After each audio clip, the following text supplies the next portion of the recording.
This is the Aftermarket Radio Network. Hi everyone, it's Tracy Capriotto. We are here at BFS in Buffalo, New York. We are going to be doing a safety inspection demonstration.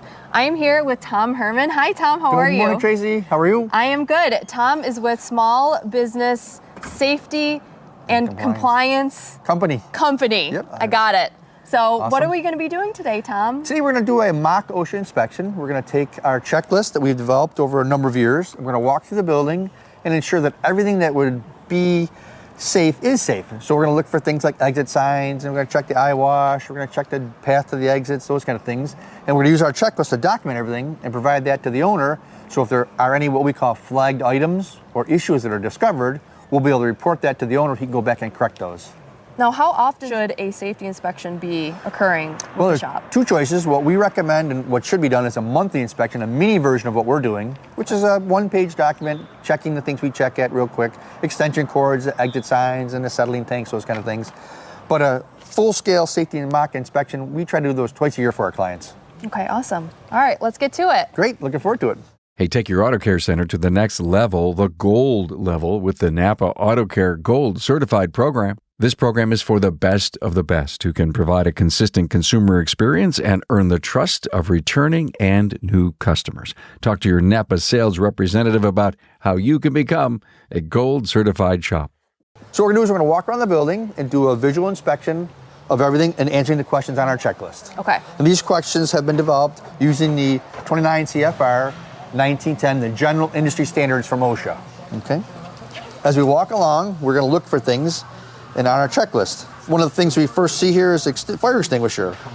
And our question says, are extinguishers readily accessible, mounted, identified with signs, and inspected every 30 days?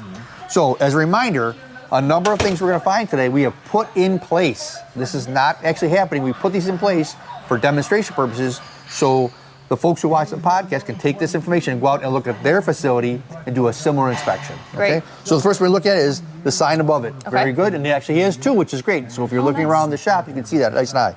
We're going to make sure that the tag is on it.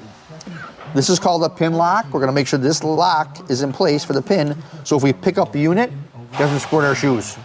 We don't want to do that because we want to make sure it's able to use. So the unit's in good shape.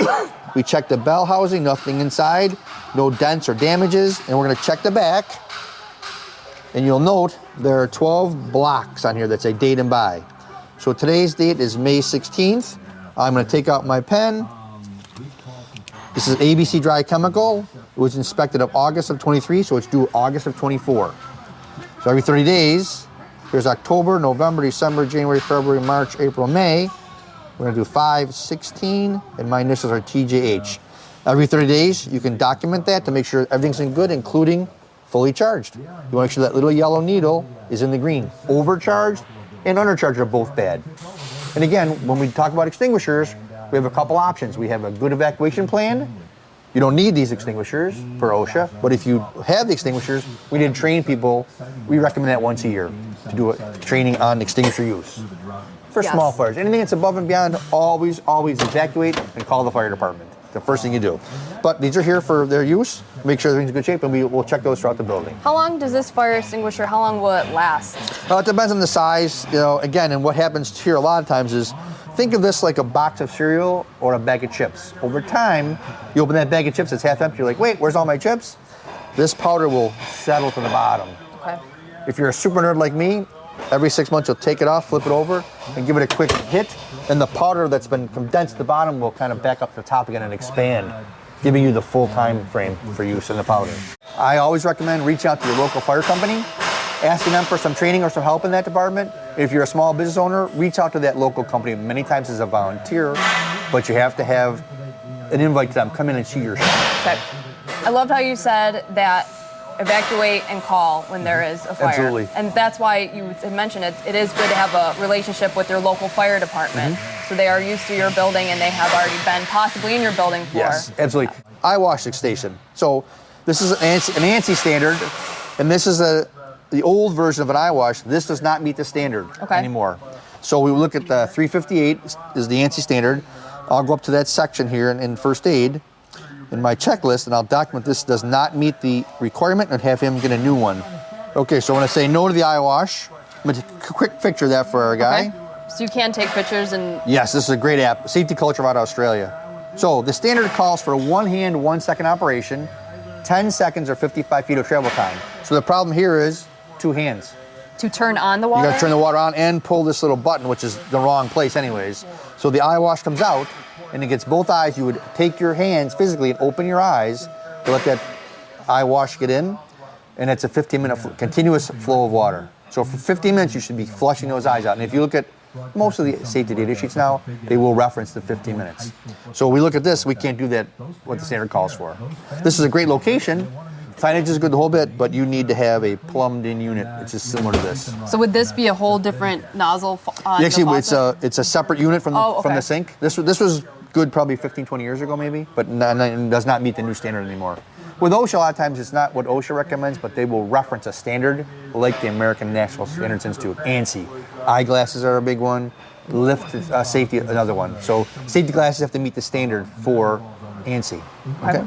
So again, we'll document this, which is done. You'll know all about that. Should I have safety glasses while I'm in the shop? Never a bad idea, Tracy, but what happens first is you do a personal protective equipment hazard evaluation.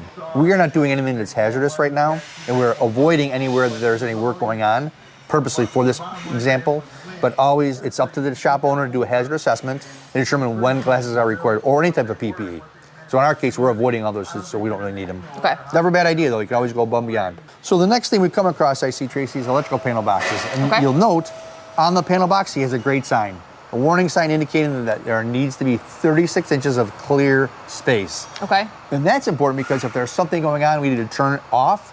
I don't have to walk across something, step over something, step around something to get to the box. So in this case, I can walk right up, push the button, open the box, and turn off a breaker.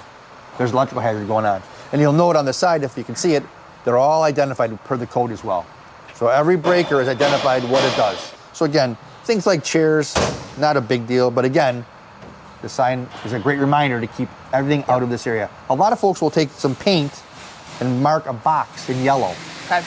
Or they'll stripe it, and nothing goes in the area of that box area. So what we always do in inspection is we open the door, couple things, make sure it's there, make sure all the breakers are there, and if there's not a breaker, we have a blank in place. So there's no openings in the panel box, so we can get hurt by. So that's okay, we're good to go there. Now, if he didn't have a sign on it, would it not pass inspection? No, I don't believe the sign's required, but it's a great idea. When you look at the OSHA standards, the important thing to note is it's the least allowable by law. You can always go above and beyond, like your eyeglass question, which is a great one.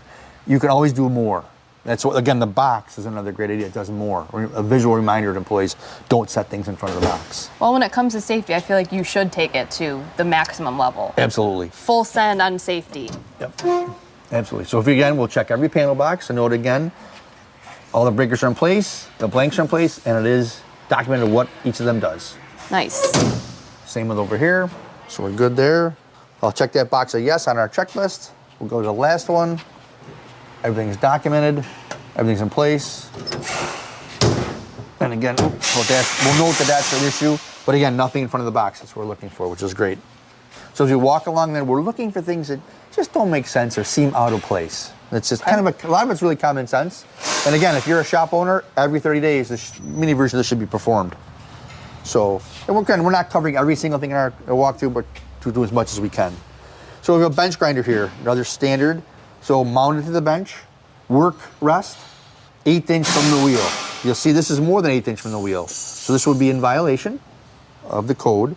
And this is called a spark arrestor or tongue guard. This is a 1/4 inch from the wheel. So if the wheel spins, 1/8 inch, 1/4 inch, and a big piece of folklore is that these are required. They're not. PPE is required. Safety glasses, face shield, goggles, something of that for the employee to wear. Again, above and beyond, great, but a lot of people want to say these are required and replace them. Always a good idea, but not required by the standard. Okay. So we'll document this on a report. And this is a simple adjustment. So a wrench over here, push this in 1/8 inch. That's so that if you're using a tool, it can't get caught in the wheel and shatter. Oh, okay. Same with this tongue guard, 1/4 inch. If the wheel should shatter, this is just glue. All those pieces are going to get caught by this guard instead of coming in and hitting you in the stomach. It's 3,000 or more RPM. It's going very fast. You don't want that to hit you. So that needs to be in place. So we'll take So this would need to be adjusted. Yep. Well, actually, there's 2 bolts on the side, and there's one to adjust the actual work rest. That's so you lay your tool on it like this to do your grinding. Now, what if you adjust this and it complies, and then someone at the shop has to readjust it? Then it wouldn't. Then different tool would be used for that instance, and we would want to remind all the employees that'd be a good coaching moment that the guards need to be in place at the proper measurements. Okay. Again, 1/8 inch, 1/4 inch, and then mounted, securely mounted too, so it can't walk. You don't want to be getting hurt by that. And then we'd also check the cord to make sure it's grounded. If it's grounded, which it should be, the 3-prong, all of them are in place. Okay. But this is very common. This is very common, not having these on or thinking they need to be, which again you don't.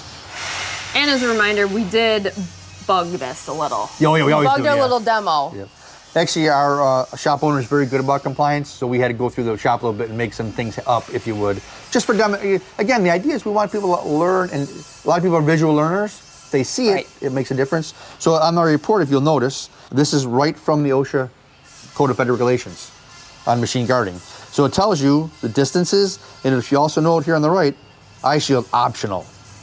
And if you look, there's a reference here. So when I send this checklist back to our building owner, he can actually, if he has a question, or she, tap on that link and it'll take them right to that section on the OSHA regulations. Yeah, kind of a reference-y point. So we'll check that's all good. And then one final point on the eye grinder is, there was a sign above that said reminding employees to wear their eye protection as they're using the grinder, which is great. Okay. So as I noticed a cord here, so we'll take a quick look at the cord. Any cuts or damage, tears, whatever.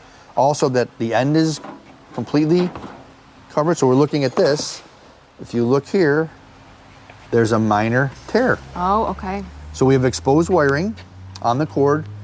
Couple options. We can throw the cord away, buy a new cord, or we could actually make a repair, cut this off, buy a UL approved end, and rewire it. Okay, again, we want to make sure it's the same gauge wire and this 3-prong outlet, ground outlet. So we will note this on our report for our owner. If this was missing one of the prongs, that would not be compliance, right? Very often, great question. Very often you'll find this. Yeah. The ground is very small. Occasionally, I'll find those actually in the outlet still. So I'll have to turn the power off, take it right out with a pair of pliers and notify that. But again, this is a great thing to be done on a monthly checklist. Also, when you look at the OSHA regulations, it's not all about the employer. This is an employee thing in my mind. An employee would have noticed this and should have brought this to the attention of their supervisor, the shop owner, whoever, to say, look, I've got a bad cord. I have never in my 30 plus years had someone say, oh, I'm sorry, Tracy, I can't get your cord. You always get a cord, or you ask to replace it. If you're skilled and knowledgeable how to do that properly, you can do that as well. But I've never had someone say, no, I'm not giving you one because it's damaged. All right, so we'll go back to our report and mark that down so he has it under electrical. Again, we kind of divide it by department and activity, if you will. So we'll go back here. Under electrical safety, so I'm gonna say no for not in good condition, and I'll just note green cord, north wall. So now our owner can come right back, grab that cord, he's good to go. So Tracy, one of the great things about having someone like me come in is I will actually take the owner around the building. Okay.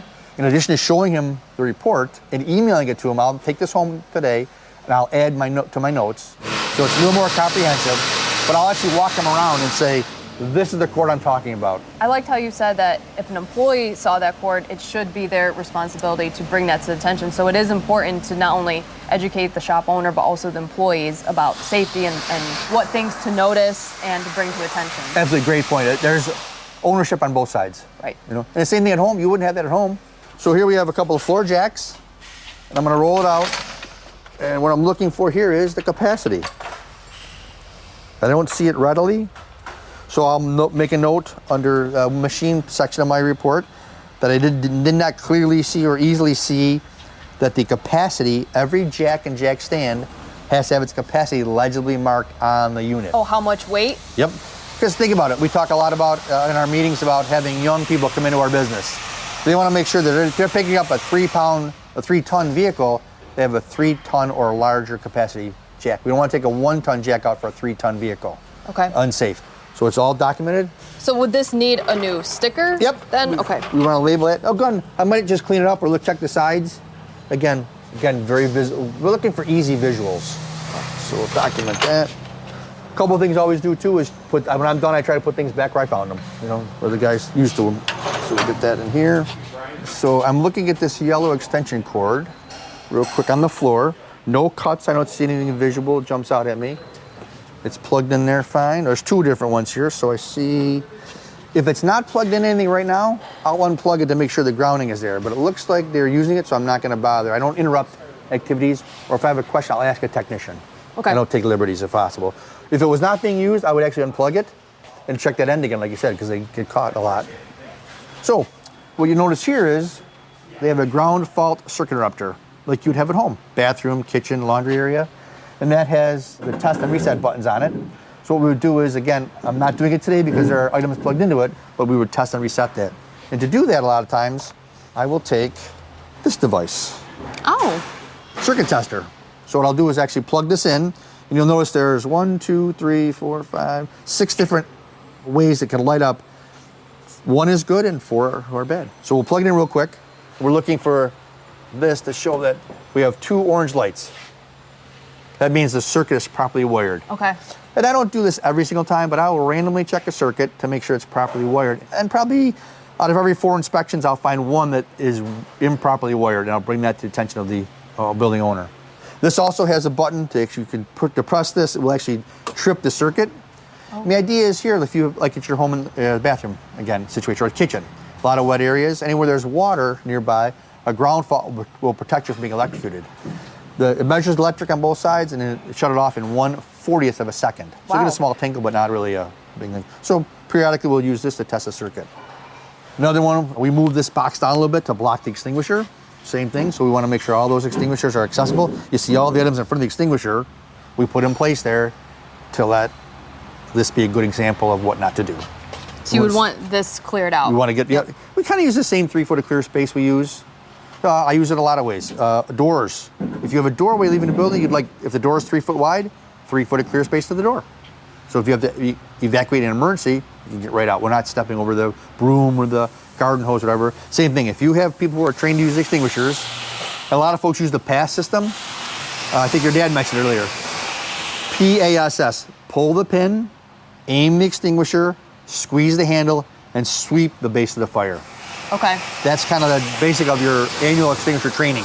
So again, real quickly, the tag is there, the sign is there, both of them. In this case, the pin lock is in place, that the needle is in the yellow, in the green rather, the yellow needle in the green, so we're good to go, and it's not damaged in any way, shape, or form. So I'll come back, I'll check the documentation. Mark it. Great. Yep. And again, we'll just put this back in place once we're done with our demonstration today. So here I mentioned the ground again. I know if this is not being used, I can pull this out and I see clearly the ground is in place. Another ground fault. Okay, a conduit there. So I see another. So now I see only 2, but this is a grounded tool. This is made by Rigid to be this way. It is already grounded. So the 2 prongs are there. We're in good shape, and the cord is in good shape, including the end. Nothing to worry about, no damage, we're good to go. So, but same with this situation. A grounded vacuum. So we have a good cord, no damage, we'll move on right along. Checking the cords is a very easy visual tool to do, but it's very important because would you say a lot of fires come from electrical Sure, electrical, issues? and also your employee injury, electrical issue. We want to make sure, especially if there's any water around, that water gets on the cord. We want to make sure, and again, these are simple things to do. A walk around in a building like this would take 30, 35 minutes a month. Very inexpensive way to keep your folks safe, keep your equipment in good shape, and avoid any hazards, injuries. Okay. So the mobile lifts will be a more in-depth inspection. We're not going to go that. We're going to look on these real quickly though to make sure they've been inspected every year by a qualified technician, lift servicing technician, not an automotive technician, but a lift servicing technician, someone who's been trained by the Automotive Lift Institute out of Cortland, New York, to provide a competent inspection on that lift. In this case, all the mobile lifts. And we look for a label on that, make sure they're all there. Label's on this one, so you've got it right here. Oh, okay. January 18, 2025. Great visual. And so that's when the inspection will have to occur again? ANSI standard again on all your lift, 12-month annual inspection. Okay. The Napa Now event is a national ownership workshop for our valued Auto Care members centered around business building training from industry leaders. Now, it's not just about owning a shop. It's about owning your future. Join NAPA April 15th through the 17th, 2025 at the Venetian Resort in the heart of Las Vegas, known for its vibrancy, energy, and entrepreneurial spirit. At the event, ignite growth through business building masterclasses from leaders across multiple industries focused on expanding business opportunities. Now, masterclass topics include future-proofing your business, mastering emerging technologies for growth, leadership dynamics, inspiring, engaging, and driving success, shifting tides, understanding evolving consumer behaviors and your bottom line, and young leaders' lasting legacies, mastering succession planning for future growth. Foster collaboration with other like-minded NAPA AutoCare members and store owners. Stop at supplier studios for training, visit AutoCare vendor partners, and finally, join us in celebrating 100 years of NAPA Auto Parts, along with kicking off the next 100 years of partnership. There will also be exclusive giveaways. There are many incentive opportunities to offset the cost of this trip, including AutoCare program earnbacks, and beginning in October, earn up to $1,500 with pre-show supplier training to prepare for the supplier studio training sessions. The NAPA Now event is a national ownership workshop for our valued AutoCare members centered around business building training from industry leaders. Now, it's not just about owning a shop, it's about owning your future. Join NAPA April 15th through the 17th, 2025 at the Venetian Resort in the heart of Las Vegas, known for its vibrancy, energy, and entrepreneurial spirit. Get ready to grow, connect, and celebrate. This is an exclusive event limited to the first 2,000 AutoCare members. Packages are going fast. If you're interested in attending, contact your servicing NAPA store or NAPA salesperson. Battery charger over here. No smoking sticker on top, perfect. Now we're in an area there's no smoking allowed in any building, but that's a nice reminder. And if I notice I see the cord on the floor, looks in good shape. Quick pick up and look. Cord end is good, and I also check the back of the machine. I'll note this because it's not, that little grommet is not in place. So we'll take a quick picture of that under our electrical section. So I'll say no here. I'll take a photograph of that for our owner. The nice thing about this app is I can do this. You know what, a little edit pencil here? Oh, nice. I'll do that. I'm gonna put in here, I'm gonna go with an arrow. That makes the most sense, I think. I'm gonna just put a little arrow in. Nice. And I'll save that, save that. So now in my question, I asked about electrical appliances and outlets.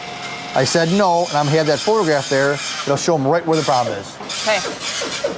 And this kind of looks like a DVI you're sending the shop owner. Yes, this is, if I were to print this out, it would be 66 pages long. So we don't print anymore, thank goodness for electronics now. I will email this, and the nice thing about this is many of the owners want a to-do list. Right. They don't want all 66 pages. So in my case, all the folks I work with are on the flagged items only report from me. A filter, yep. I filter everything out, so they get the question, the red no, the note, and the photograph or video, whatever it might be, or the action item. So now they've got a good to-do list. Yep. They can go right down the list and check everything off that I've identified as a flagged item. So we call them. Used to be called failed items. Now we're a little softer, a little kinder. It's a flagged item. So this will be a flagged item. Simple fix. Okay. This is a great one, mobile ladders. Okay. So in mobile ladders, a couple things are important. One is, see the rubber feet at the bottom down here? We want to make sure they're in place. These rubber pieces, when I engage the ladder to lock it in place, I have a nice base for the rubber on the concrete. It won't skitter across the floor or slide. I don't know if it's, if you reach a certain number of stairs, you need to have a handrail, which we have both in good shape here. And I can move the ladder, and once I depress it, that rubber grips the floor again. So if this could be a small two-step ladder or larger, always ensure you have those rubber tips. A lot of times you can replace them with a rubber crutch tip from a local hardware store or a drugstore. But always have the bottom on so that you're moving the ladder and stepping on it, that grip is there with the rubber on the concrete. Okay. It's a great thing. It's on our checklist as well. So I mentioned the capacities labeled. If you'll note right here. Oh, okay. 9-ton capacity. So again, for using one or more of these, I've got 9 tons I can work with there. And it's again in good shape. So as you see, I'm walking along, just checking things. I'm looking at the fan cord again, the fully guardedness again. It's in good shape. I check the end of the cord. And as you can see, it's not a lot of time I'm spending, but I'm ensuring I have a much safer workplace. So here's another example of our grinder. So if you'll note this one now, here's your work rest. How far is that apart, you think? the correct amount. Well, it's Yeah. or is it too close? No, 1/8 of an inch, that's about 1/8. Okay. Yeah, we take a little bit of liberty here, you know. The tongue guard, again, was in a 1/4 inch. And you'll note this is a nice one because it has these slots. So I can take the screwdriver, unloosen these screws as the wheel gets smaller from use.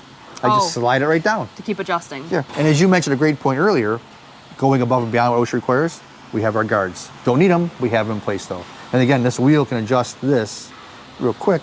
I can show you. If we need to adjust it, we can put it in or out, up and down, whatever. So again, I'll make that 1/8 inch and tighten it up, and we're in good shape. Tool can't get caught inside there, hopefully. Another extinguisher, so we brought those cards in again. So I'm gonna go back through. How many fire extinguishers should a shop have? Is it based on square footage? Great question. It's based on the hazard. And what we do is, much like OSHA relies on other people for some of the standards they use, references, we're gonna reference our provider. We're gonna call this company and ask them to bring our extinguishers in, and we wanna meet the code. So whatever, that's their profession. They know, based on this situation, how many and where they should be located are. So, great question though. Again, use the resource at your disposal. Yep. Have that person do it. Here's a great pair of safety glasses. So what are we looking for? Side shields, okay. Adjustableness, you wanna make sure the employees have something that's comfortable to wear. You can't just say to an employee, hey Carm, here's your glasses. Say, Carm, here are 3 pairs of glasses. Which one fits the best for you? Which is most comfortable? What we're looking for is right here, it's kind of hard to see it. Right there it says Z87, now if you can make that out or not. That's the standard for eyeglasses. Okay. Safety glasses. So if you have a pair of glasses without that Z87 or Z87.1, they did not meet the standard. They're not, they don't want to say approved, but they don't meet the standard.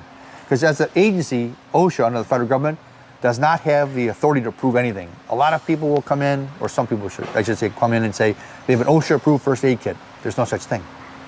You have a kit made by a company that meets the OSHA standard. Okay. Okay?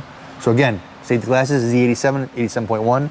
And the important part is when you do your assessment, you make sure that the person who's wearing these has a pair that fits comfortably, so they do in fact wear them. So put those back where they were. Look for the Z87. And that's also on our checklist. So as we keep walking along, I see here the lift wiring. I notice everything's in good shape.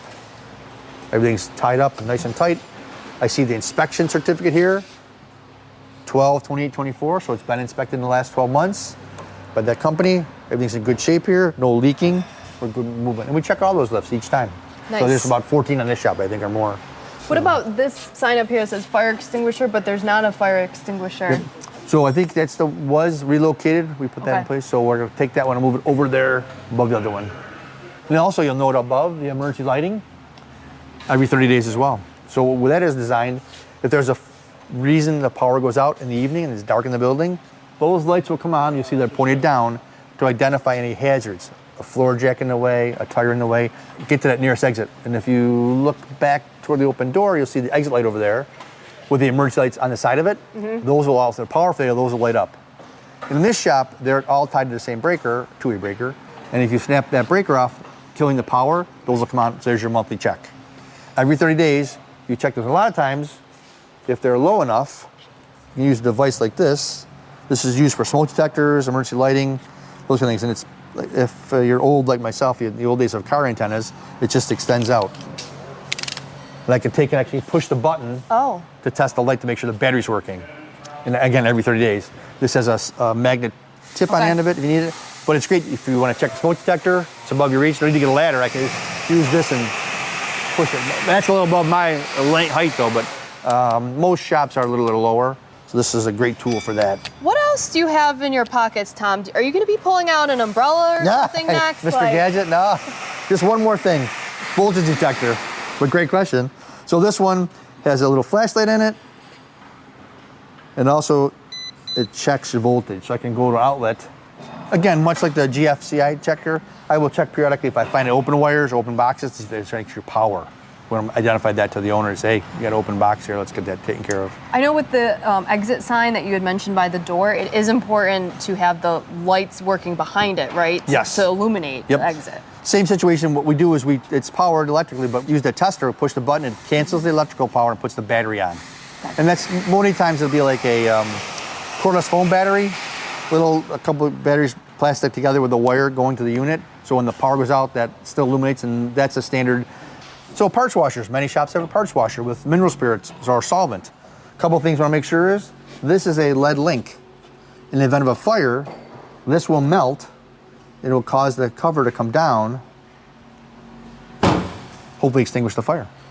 It lessens the oxygen getting to fire in no case. So the standard says keep them closed when not in use. Make sure nothing's in the way that could impede that from closing. If I had this broom in the way, let's say, so it wouldn't close up. Not good. So keep everything out of the way. Ensure the lead leak is good, and then keep it closed. What are you washing in there? Many times they'll brake parts perhaps, or other engine parts that have grease or oil on them. Need to clean them, see if what the problem is.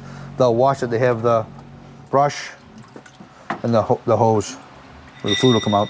Does this drain? How do you drain this out then? It has a tank below it, and every once in a while you service it depending on how much you use it. It's kind of difficult to determine the servicing interval, but how much it's used. That's the trouble. But again, keeping it closed, make sure the lead link is there. A lot of folks will disable the lead link in cases, or they'll prop the door up past the point that gravity will make it to fall. You want to make sure that this does melt, and I hope and pray it never happens, but if it does, we want that to occur. Okay. Again, the cord, make sure it's a grounded cord. So cylinders. Many shops have oxygen acetylene tanks. They have spare cylinders. A couple things important. Covers on. You notice the chain, heavy duty chain, preventing them from tipping and falling. Okay. Very, very dangerous. If you ever get time, look up Mythbusters tank cylinder on YouTube. If this cover were not on here, and this valve were gonna get knocked off, this will take off like a missile or torpedo. It'll go right through a brick wall.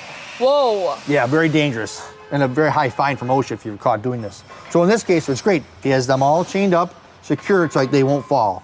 In addition, the cover's on they're supposed to be.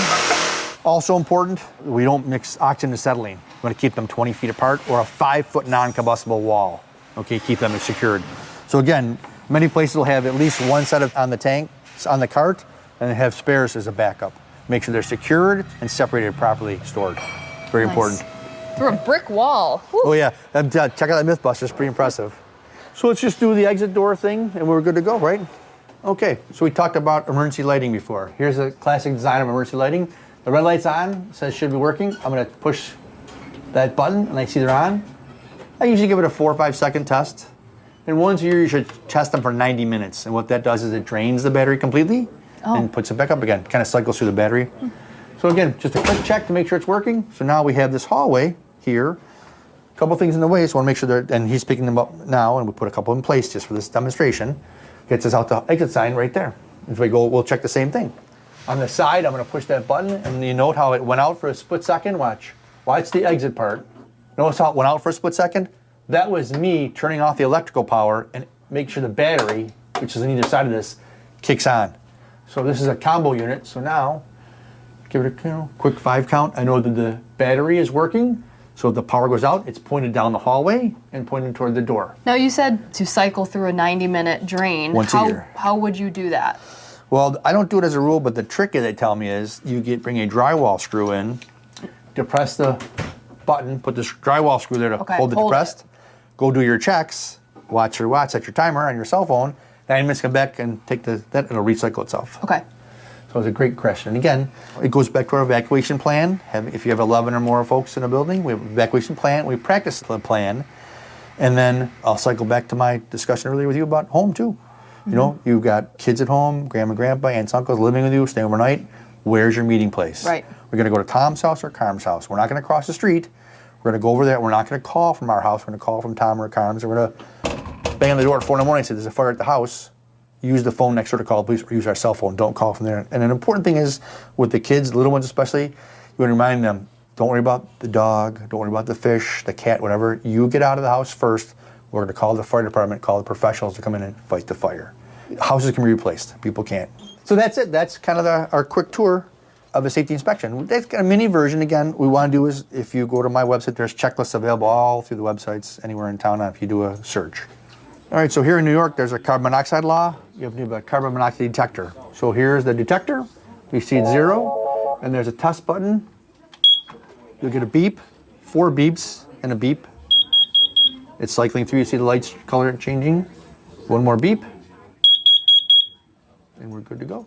Cool. So again, homes, another thing at home. Make sure you have these in home in place, anywhere there's a fossil fuel burning device. furnaces and so on and so forth, okay? Fireplace, gas fireplace. Have it and check it once it's part of your checklist. Another set of emergency lighting, real quick.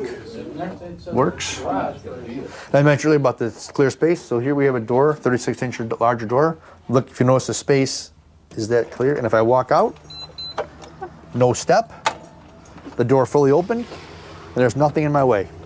Awesome. So I have a clear access to our meeting place, which I believe is the sign out front. Well, thank you so much, Tom, for giving us this little walkthrough of a safety inspection demonstration. We really hope that the viewers will take this back to their shop to ensure that they have a safe working environment for their employees. So thank you so much for this tour. I learned a lot, and I hope our listeners and viewers learned a lot as well. Well, Tracy, thank you. It was a pleasure working with you. And again, safety is a great foundation for workplace. When you go to a shop like this and they have everything in place, it attracts a better caliber of employee. And again, we can remind them that when you ask who's in charge of safety, the answer should be everyone. Right. Not just that person who's designated as a safety person. So we all have an ownership in the building safety, making sure those cords are in good shape, the exit lights are working, and there's no trip hazards, those kind of things. It's just better all the way around. Awesome. Well, thank you so much, Tom. Thank you, my pleasure. Thanks for being on board to listen and learn from the premier automotive aftermarket podcast. Until next time.